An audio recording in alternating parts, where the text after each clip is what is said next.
Hello from Brussels. I'm at the Interclassics and lots of Porsches, lots of Ferraris, but also some very interesting cars like this beautiful Lada. And it's a lovely car. It's a 1200 S. So I'm in Brussels, Belgium, and you know, Ladas and cars from East European countries were pretty popular over here.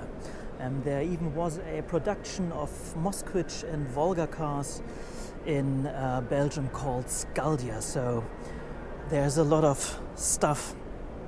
There was a lot of stuff going on, and this car just looks the part, and it is parked just beside one of my favorite Ferraris, by the way. But you know, this is the car just for my pocket. Beautiful chromed hubcaps. Yeah, looks fine. And as you know, it's a Fiat 124 license, and it started life as the Zhiguli in Tolyatti in Russia.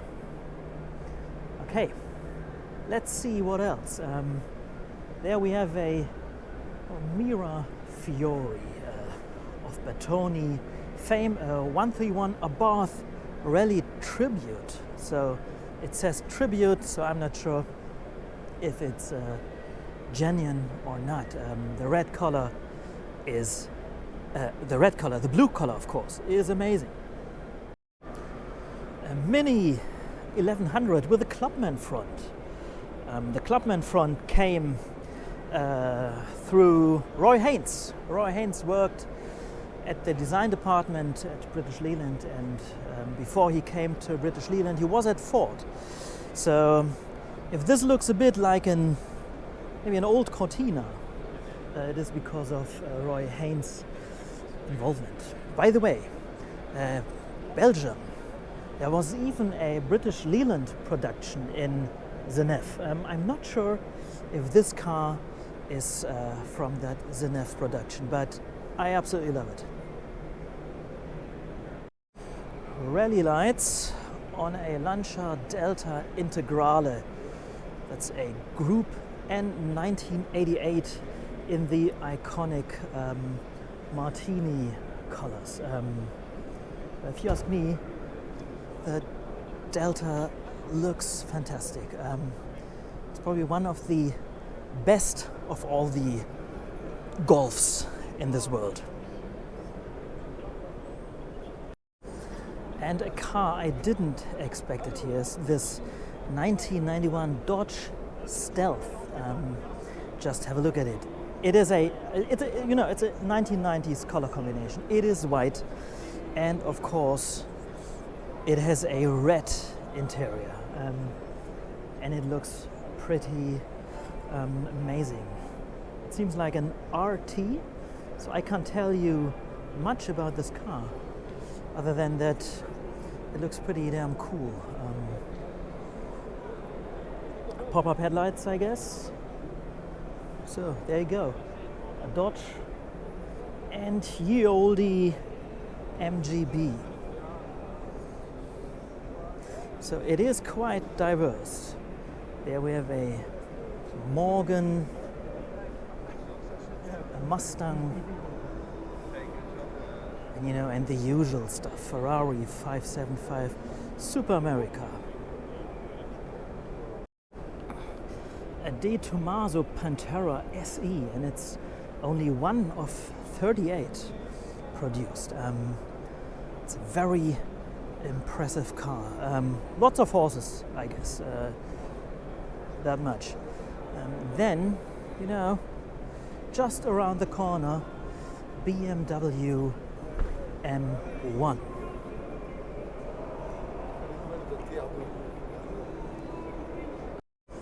So in the early days of Honda, when Honda became a car manufacturer, from a motorbike manufacturer to a car manufacturer, the S800 played a pivotal role, and it's such a fantastic looking car. This one is freshly restored.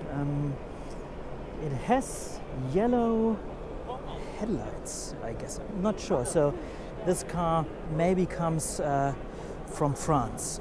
However, I always preferred the coupe.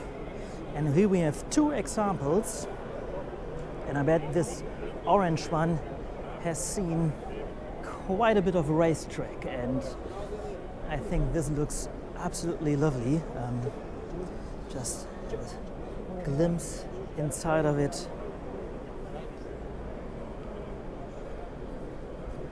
So it is well patinated. There you go. Cool.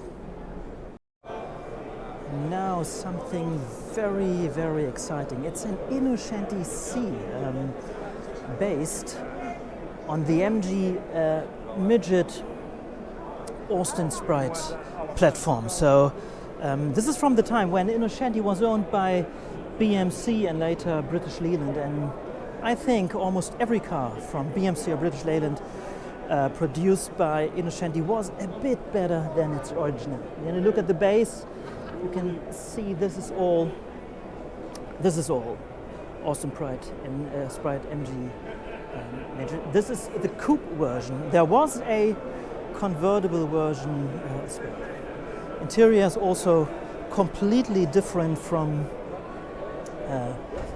its British brothers when you take a close look at the gear level and everything. So it is basically the same layout. I love the fins this has. It is a pretty cool design. There we have an old Mini. I want to go to something Italian, because we have two amazing cars shown by the Italia Car Club Belgium. Let's start with the Fiat Tipo. By the way, of course, this Lancia Beta HPE is amazing. One of the real old shooting brakes. But now tell me the last time you've seen a Fiat Tipo. It's a Tipo S. Can't tell you much about the engine because I don't know. Let's see if there is any sort of... So it's the 1.6. It's the 1.6. Love the red stripe right there. And it's one of the few cars I even like the facelift version. This has no digital dashboard. Oh yeah, it's one of my favorites. And so is this lovely Alfa Sei, the Alfa 6, Alfa Romeo's take of an E-segment car. And when it came out, it already was completely outdated. This is a later version, so the early cars had double round headlights. There's already the rectangular ones, and there's one interesting thing. Can you see it? It's the Bertoni B carved into the C-pillar. It is such an amazing car. It is one of the best ways to drive around in a Busso engine. Interior looks clean. Oh dear, what a fantastic car. So this actually could be my Italian garage. Yeah. We are at the Volkswagen stand. 75 years Volkswagen Belgium. And what do we have here? A white and very clean and perfect looking Volkswagen Carmen Ghia Coupe, accompanied by a very early Volkswagen Beetle. And a stunning Volkswagen Passat. 50 years of Volkswagen Passat. And what a nice one. This is a 73 5-door automatic with rectangular headlights, spotless interior.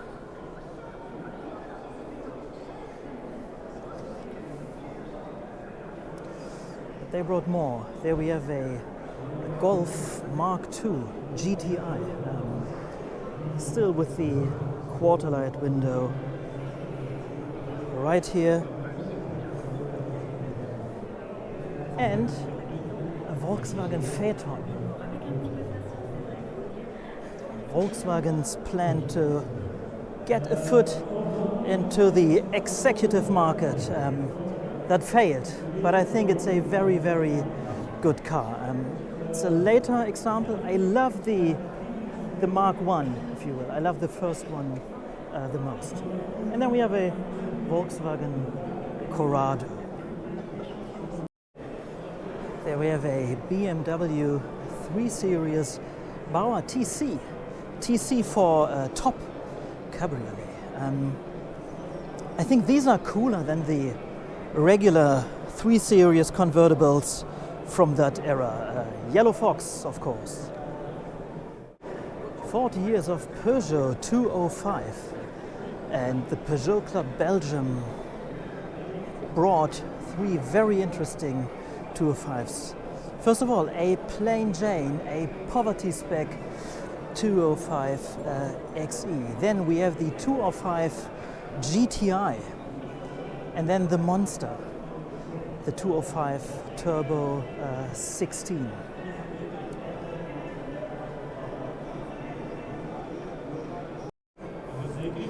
Interesting police cars. Volvo Amazon 4-door from the Swedish police. So this is the original Swedish police color scheme. And then we have a 240 Turbo, and I'm not sure. No, I think it is. Wait a second. So this is from the Belgian police with a white livery, a red stripe. Just have a look inside. There you can see all the police equipment. I hope you can see it. It looks quite amazing. Now, one day later, the doors open. Just have a look at this old, what is it? Some sort of computer. There is a phone. That is very, very cool. Another car produced in Belgium is this Mercedes-Benz IMA estate version.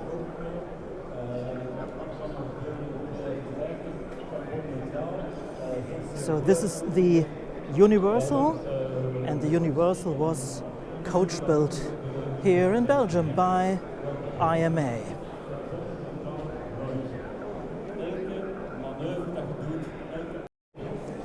There we have a Citroën Mahari and a Citroën Xantia at a classic car show. Well, there you go. And you know, I kind of like this Xantia. At least it's growing on me now. And there we have a Deux Chevaux AZL.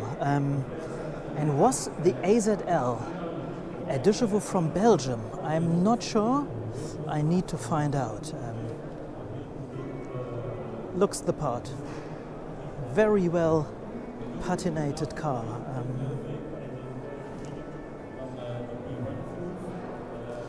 So I never seen those lights on a Deux Chevaux. So this is maybe something specific for a car produced in Belgium or by AZL. As said, I don't know. Anyway, so I have a soft spot for super many hot hatches, and there we have the Renault 5 GT Turbo, and it was one of the quickest among all the super many small hot hatches in competition with the Uno Turbo, the Citroën AX GT, the Peugeot 205 GT, and many more. Stunning example. Just have a look inside. There it is.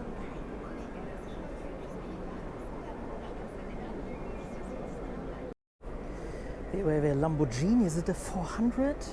I don't know, but what I know, this is a Bristol 404. And you know, I love everything about Bristol. Just check out this lamp here in the middle. 3 headlights. And there we have the famous Bristol badge. So the 404 Sports Coupe with those little small, these tiny fins here at the back. There's no rear hatch because who need it in the Bristol? There we have a beautiful Triumph Spitfire 1500 just beside a Renault Caravelle. And there, one of my show's favorites is this Lancia Delta HPE 2.0 HF. Because while we all remember the old Deltas, this is almost forgotten. In the stunning yellow color, there we have the famous HF badge. Very, very nice car. 193 horsepower, and it is just where it belongs. By the way, there is a beautiful Alfa Sud, a 3-door, tightly parked, so I can't take proper pictures of it. 1.3. It's a later facelift, as you can see. Oh, and another Alfa Sud. This is a 5-door. Lovely. It is one of my favorite Alfas by far. Let's have a quick look inside. It is lovely. Steelies with some decent plastic hubcaps. I always loved the badge here at the C-pillar. That is a pretty nice detail on the Alfa Sud. This is a 1.2, by the way.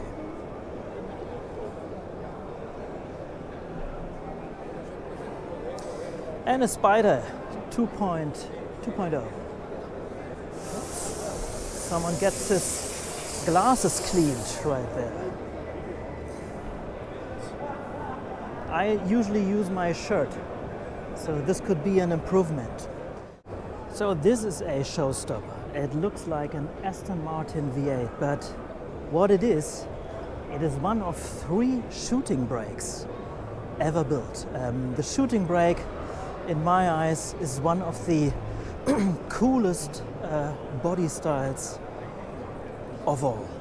It's of course a green car. Just have a look at the shooting brake. I'm back.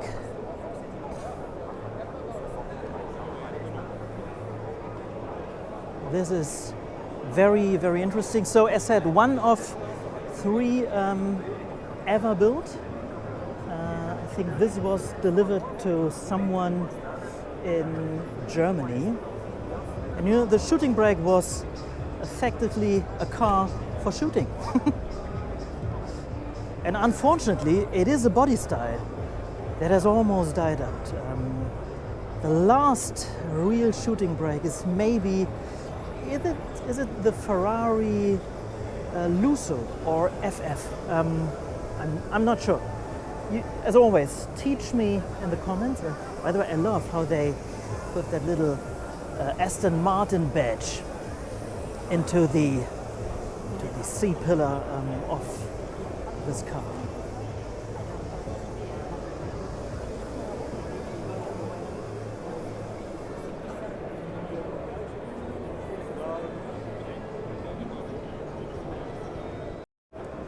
We all know the Citroën DS.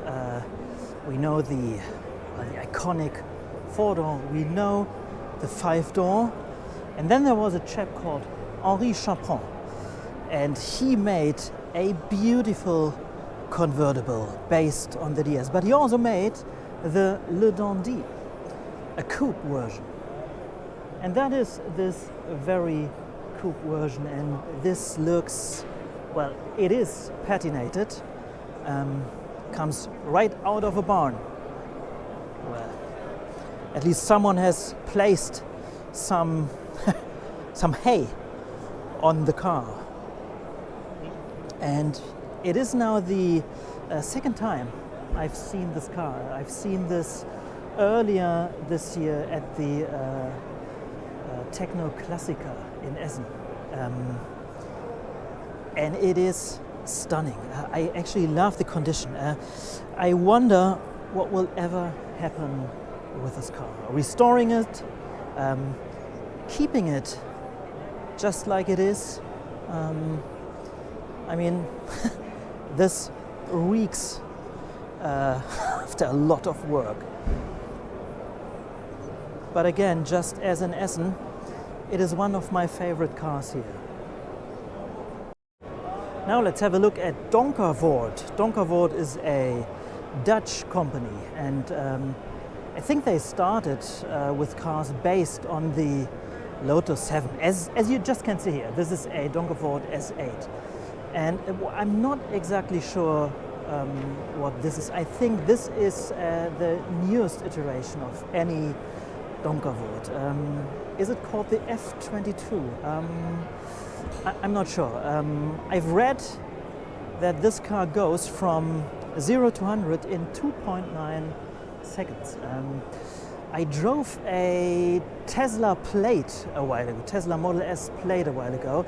That goes 2.9 seconds, 0 to 100. It was terrifying, to say the least. So I think these cars are weapons. Yeah. Alfa Romeo's last transaxle car, the Alfa 7.5. It's a twin spark, the 2.0. Yeah, I am one of the few who loves rain guards. Only roughly 20k kilometers on the odo, so this is a unique car, and I think these are pretty good looking. Always loved this plastic thing going around the 75. What a nice surprise, this car. And there we have a M3, pre-owned by Johnny Cecotto. A Mercedes-Benz W124 Series AMG. It's the E60. So this is a MOPF 2.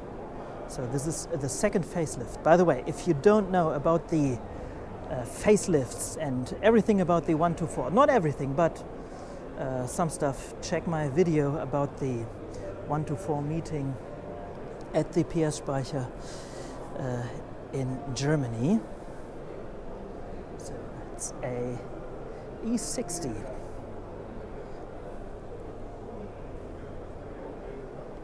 Quite a piece of machinery. I wonder how it drives. So I drove now the 500e, and that was stunning, absolutely amazing.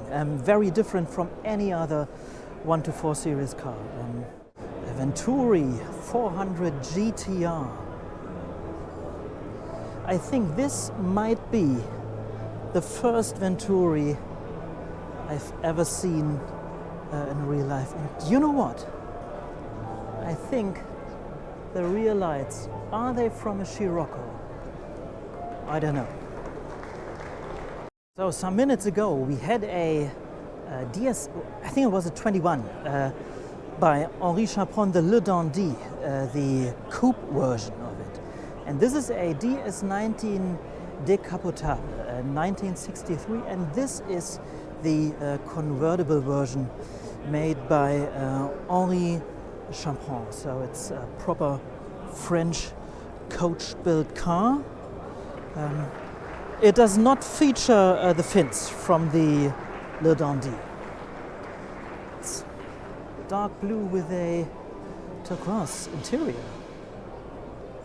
That looks the part. And by the way, this is the correct wheel position for any Citroën one-spoke steering wheel. Beside that, a deux chevaux. By the way, this humble grey deux chevaux from 1986 has only 21 kilometers on the odo. 21 kilometers. It is basically a new car, and it cost 42,500 euros. There you go. So if you want a new deux chevaux, that's your car. And when you see something like this, you know it's an Amphi car. Here we have a red Amphi car built in Germany, based on, I think, on a Triumph Herald. So the engine, parts of the interior, the quarter lights, that is all out of a Triumph. I think even the steering wheel. I'm not so sure about that. So a car for both road and water, the Amphi car. Beside a BMW 02, the 2002 Turbo, with its red, blue and blue stripes, and famously the turbo written, so you can know in your review mirror what's behind you. What a bold move. Pagoda US spec, judged by the headlights, and some pre-war stuff. When I say stuff, I say Bugatti, but you know, I don't know. It is impressive, and I'm pretty sure not for the small pocket. Yet another Avanti for me, and I don't know why. This is now I think the third Avanti I've seen on a car show, and these cars always have an open bonnet. This is a Stuart Loewy design, so this is a strong Coke bottle heritage, if you will. And it's a fantastic looking car. This is very rare. This is a Alfa Romeo GTC. It's a convertible made by Touring. I think only about 1,000 of these have been made. The Giulia GTC convertible, and it is parked just beside a Maserati. Is it a 3,500? I think it is. Yes, it is. Just seen the sign at the car, and it is impressive. I think it is one of two for sale here at the Interclassics.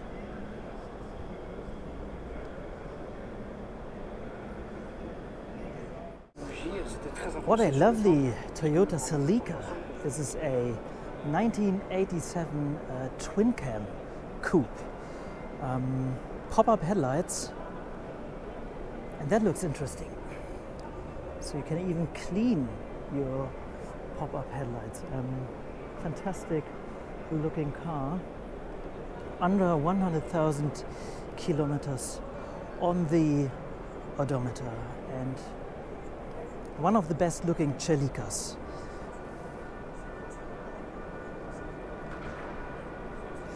Is it Celica or Celica? It's a matter of taste, maybe. My favorite S-classes, the W116 and the W140. This is a early 140, still with the orange indicators. This is a 500 SE,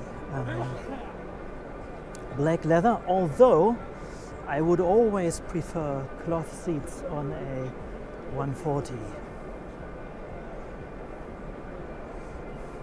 it is still an impressive car and it screams Helmut Kohl.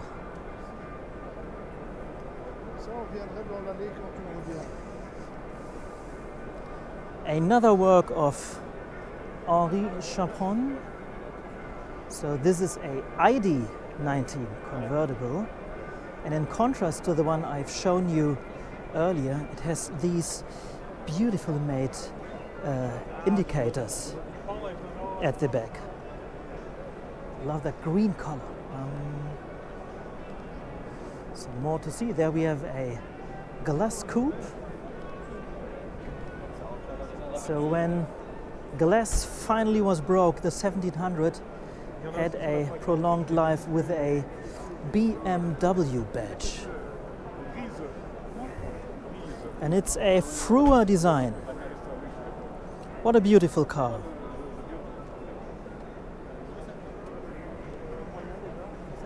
Then we have a Fiat 1100 TV Gear coupe. Oh, and it just got a prize for best restoration here at the Interclassics. One of the best looking Lancias is the Flamina 3C Touring GT 2.8. Just have a look at this beautiful made headlights. But you know, it gets even better when you just have a look at what's going on at the rear. So these are possibly the best looking rear lights ever. And it's made by Carrozzeria Touring in Milano. There's the Bristol again. So good old Lancia Flamina, just beside another 124 convertible.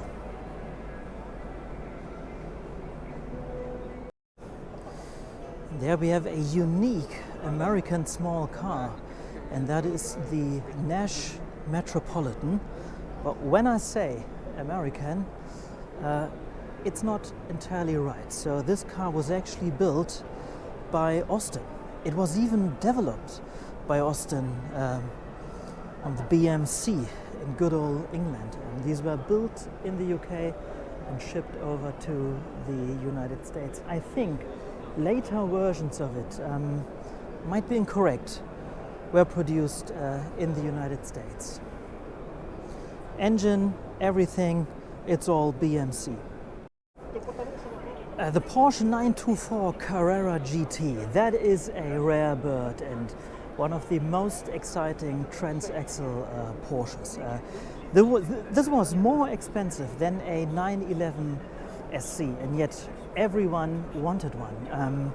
It has a massive body kit, as you can see. This scoop on the bonnet.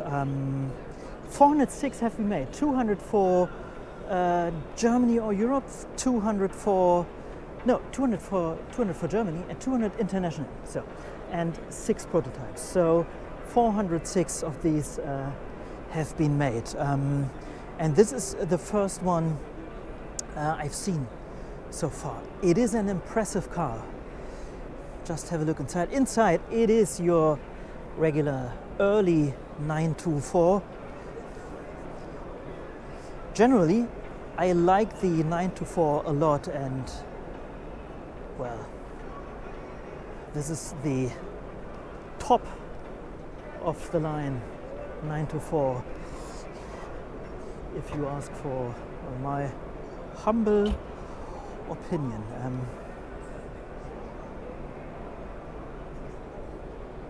This is perfect.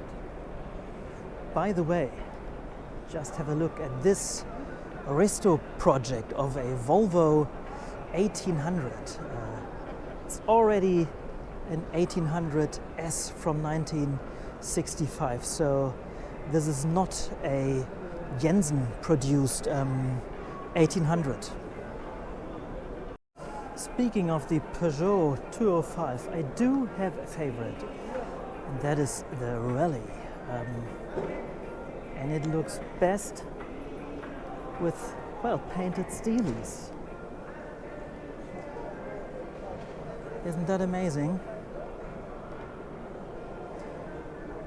Peugeot Talbot Sport. Yep, it is my favorite 205 Audi. This is completely restored, Spanish number plates, so most probably imported from Spain. I love the rally decals on the red, blue, yellow, light blue accents all around. This is just fantastic.